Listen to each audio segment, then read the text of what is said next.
జై హింద్ అందరికీ. SSC GD 2025-26కి సంబంధించి నోటిఫికేషన్ది ఎగ్జామ్ అయితే మనకు ఫిబ్రవరి, మార్చ్, ఏప్రిల్లో కండక్ట్ చేయబోతున్న విషయం అయితే అందరికీ తెలిసిన విషయం ఇది. సో దీనికి సంబంధించిన కొన్ని బుక్స్ అయితే నేను ప్రిఫర్ చేస్తున్నాను. నేను చదివిన బుక్స్ నాకు కొంచెం మంచిగా అనిపించినవి నేను చెప్తున్నాను. ఏంటంటే ఫస్ట్ వచ్చేసి అర్థమెటిక్ తీసుకోండి. అర్థమెటిక్లో తీసుకున్నట్లయితే మనకు ఐ రైస్ ఉంటుంది. ఐ రైస్ అలాగే చందన్ లాజిక్స్ ఉంటుంది. ఈ రెండు బుక్స్ చాలా మంచిగా ఉంటాయండి. ఒకసారి చూసుకోండి. అలాగే రీజనింగ్ విషయానికి వచ్చేసరికి పుప్పాల శివాజీ ఉంటుంది. One of the best book అనేసి నేను చెప్తాను. అలాగే థర్డ్ వన్ వచ్చేసి ఇంగ్లీష్ ఉంటుందండి. ఇంగ్లీష్కి వచ్చేసి మనకు ఎస్పి బక్షి సార్ బుక్ అని ఉంటుంది. అది కూడా బాగానే ఉంటుంది ఇంగ్లీష్కి వచ్చేసి.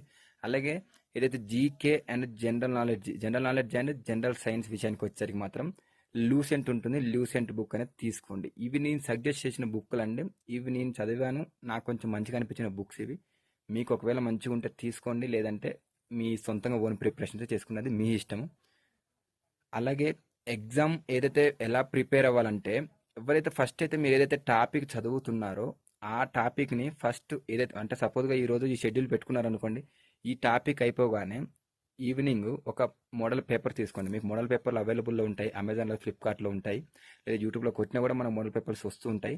ఇవన్నీ కూడా ఏదైతే నువ్వు రోజు ఒక టాపిక్ ప్రిపేర్ అవుతావో అయిపోగానే ఈవినింగ్ ఏం చేయాలంటే నువ్వు ఒక ఎగ్జామ్ పేపర్ తీసుకుని టెస్ట్ రాయాలి. అప్పుడైతే నువ్వు ఎంత చదివినావో పేపర్ ఎలా వస్తుందో అనేది కూడా తెలుస్తుంది. ఏవైతే బ్యాక్ ఒక 10 ఇయర్స్ పేపర్స్ అనేది తీసుకోండి. అందులో ఒకసారి గమనించండి పేపర్ ఎలా వస్తుంది, ఏ విధంగా వస్తుంది, చదివితే మనం గెయిన్ అవ్వచ్చు అనేసి అయితే మనం ఒకసారి గమనించండి. ఆటోమేటిక్గా మీకే అర్థమవుతుంది. సో నేను చెప్పిన బుక్స్ అయితే ఇవ్వండి. అది మీ ఇష్టం. మీకు మంచిగా అనిపిస్తే చదవండి, లేకపోతే లేదు. ఈ నెగిటివ్ మార్క్స్ ఉన్న విషయం కూడా తెలిసిందే అండి. మనకు 0.25 నెగిటివ్ మార్క్స్ అంటే ప్రతి 4 క్వశ్చన్ తప్పులు పోయినాయి అనుకో ఒక మార్క్ అయితే కట్ చేయడం అయితే జరుగుతుందండి.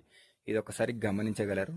ఇంకోటి ఈసారి కూడా కాంపిటీషన్ ఎక్కువ ఉండబోతుంది. ఎందుకంటే లాస్ట్ ఇయర్లో జరిగినటువంటి ఏదైతే పీఈటీ, పిహెచ్డి చాలా మంది క్వాలిఫై అవ్వడం లేదు.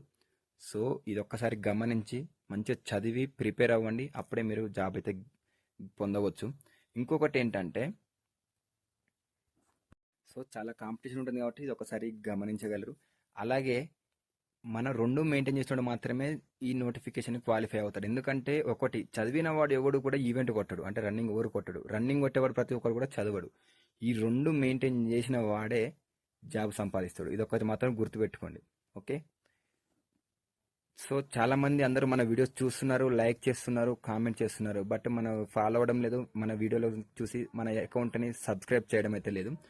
సో చూస్తున్న ప్రతి ఒక్కరు కూడా నాకు కొంచెం సబ్స్క్రైబ్ చేసి నా అకౌంట్లో ఫాలో చేసి కొంచెం సపోర్ట్ చేసి నాకు కూడా కొంచెం వీడియో చేయాలనేసి అప్డేట్ ఇవ్వాలనేసి ఉంటుంది కాబట్టి సో ప్రతి ఒక్కరు దీన్ని సబ్స్క్రైబ్ చేసి ఫాలో చేసి కొంచెం సపోర్ట్ చేస్తారనేసి నేను అనుకుంటున్నాను. Thank you for watching this video. జై హింద్, జై జవాన్, జై కిసాన్.